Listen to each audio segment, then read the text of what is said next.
The ancient Arulmigu Subramanya Swamy Temple in Tiruchendur, dedicated to the mighty Murugan or Kartikeya, is one of the 6 divine abodes of Lord Murugan.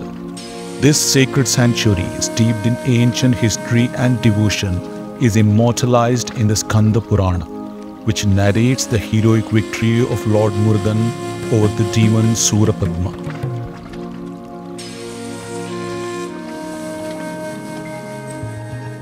The Skanda Purana, the Tamil rendition of Skanda Purana, weaves a tale of cosmic conflict centered on the formidable asura Surapadma. It is said that Surapadma, consumed by ambition and bound by a thirst of power, engaged in severe penances, hoping to win the favor of mighty god Shiva. His devotion was so intense that Shiva appeared before him, granting the asura a wish. Surapadma requested a boon of unparalleled might. He would live for 108 yugas and rule over 1008 worlds. With this divine favor, he married the beautiful Padma Komalai. Surapadma established his kingdom in the splendid city of Viramakendiram by the eastern sea and began his reign over earth. But his heart was darkened by the pride and malice, and he became a bitter enemy of the gods.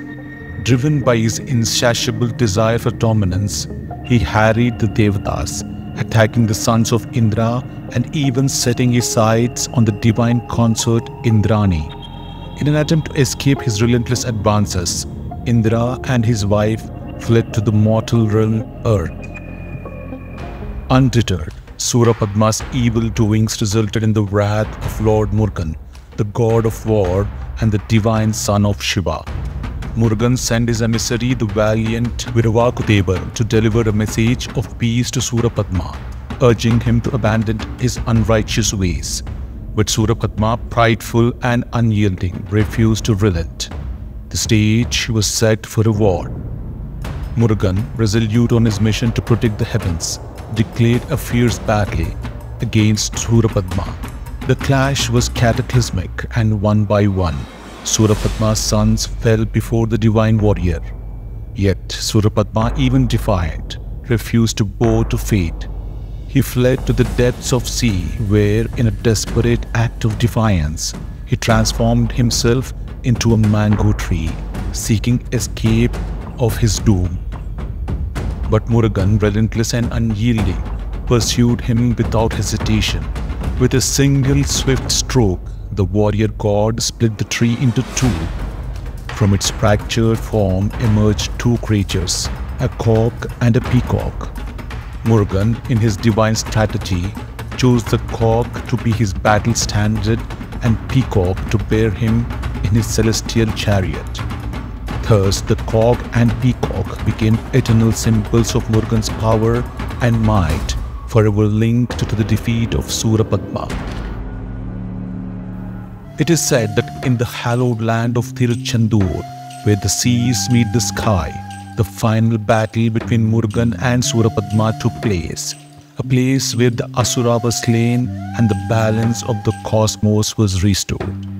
This victory is honored annually during Skanda Shashti festival, a time of great celebration in all the Murugan temples.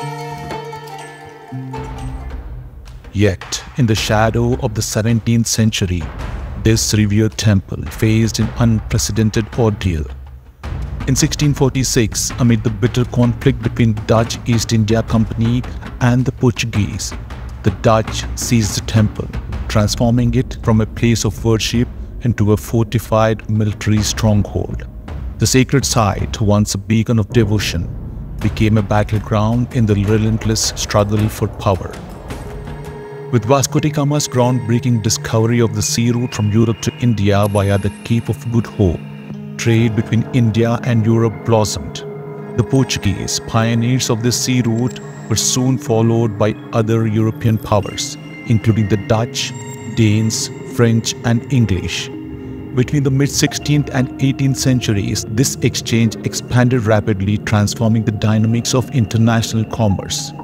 In 1602, the Dutch established the Dutch East India Company to secure foothold in India. With control over Java, Sumatra and the Spice Islands, India became essential for the Dutch to maintain their dominance in the East Indies. Dutch trading posts or factories sprang up across the subcontinent, ensuring the Dutch maintained a near monopoly over the spice trade throughout the 17th century.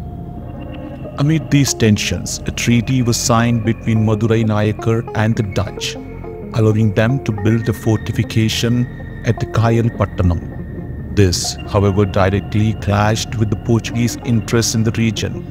In June 1648, the Portuguese attacked the Dutch settlement at Kayalpattanam, forcing the Dutch settlers to flee to Galway, Ceylon, with little more than their lives. The growing tension was also fueled by a diplomatic mission in late 1646. Dom João Garcia Sarmiento, along with Vitoji, Dom Henrique da Cruz, and several Parawa chiefs, traveled to Madurai, seeking to expel the Dutch from the region. They claimed the Dutch East India Company had failed to honor the promise of annual gifts and offered substantial bribes of 9,000 guilders or 3,000 reals to Sivanandiyappa Pillai and 15,000 guilders or 5,000 reals to Tirumale Nayakar. Despite this offer, Nayakar remained unconvinced and refused to expel the Dutch. By June 1648, the Dutch were forced to evacuate Kayalpattanam, taking their mobile property by yacht Lily to Gully. Shortly after, their factory was plundered and destroyed, marking a significant setback in Dutch struggle against the Portuguese for the supremacy in the region. In February of 1649, the Dutch governor of Ceylon, Johan Metsacker, led a formidable force of 436 Europeans in a decisive assault on the Portuguese. This bold confrontation saw the Dutch seize not only the Portuguese-held territories of Tiruchendur and Tuticorin, but also revered Murugan Temple itself. Dutch swiftly fortified the temple, transforming it into a garrison to further their military objectives. The temple's wealth, gold and silver, was looted without restraint as the Dutch soldiers plundered its treasures. Despite numerous futile attempts by local population to reclaim the temple, the Dutch held firm. Their actions sparked widespread discontent, leading the locals to file a formal grievance with Tirumala Nayakar, the ruler of Madurai. Nayakar, seeking to avoid further bloodshed, mediated between the Dutch and the locals. He advised the Dutch to vacate the temple and retreat by sea, ensuring they would not face further hostilities. The events of this turbulent period were chronicled by Dutch soldiers Johan van der Beer of Leespik and Johan de Vogel, a junior merchant and secretary, offering a detailed account of the military occupation and its significance. While vacating the temple, the Dutch are said to have tried to destroy the structure by setting fire and bombardment. However, their efforts were futile, with the mandapas withstanding their battery attack. This is described by French writer N. Renel in his book A Description, Historical and Geographical of India, 1785.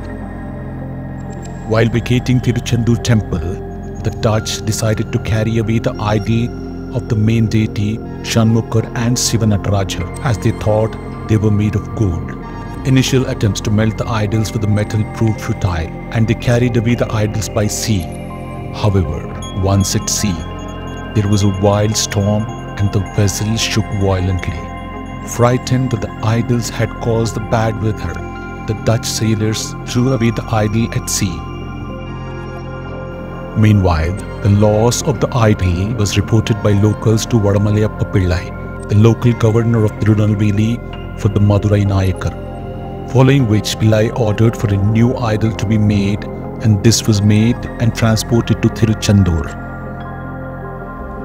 Then, in a prophetic dream, Vadamaleyappa Pillai was directed to the Murti's location. As the dream foretold, floating line and a circling kite led to the idol's recovery.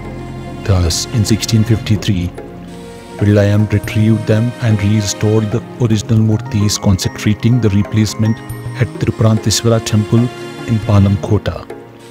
Vendrimalai Kapirayar, a priest of Tiruchendur Temple, also composed a song in Tamil to mark the occasion. In gratitude, Pillayan erected a mandapa at Tiruchendur, dedicating it to the Lord and endowing it for rituals performed during Masi and Avani festivals. Here, to this day, Kirtanas composed by Venrimalai Kavirayas resound, celebrating the Lord's return and the triumph of devotion over desecration. Among them, Vadamali Venba stands as a tribute to Vadamaliappa Pillayan, eternally preserving the tale of resilience and divine grace in the face of foreign invasion. The Dutch, in their arrogance, had sought to take what was sacred, but in the end, it was Lord Murugan's divine will that reclaimed the idol, forever linking the temple's history to the indomitable spirit of Sanatana Dharma.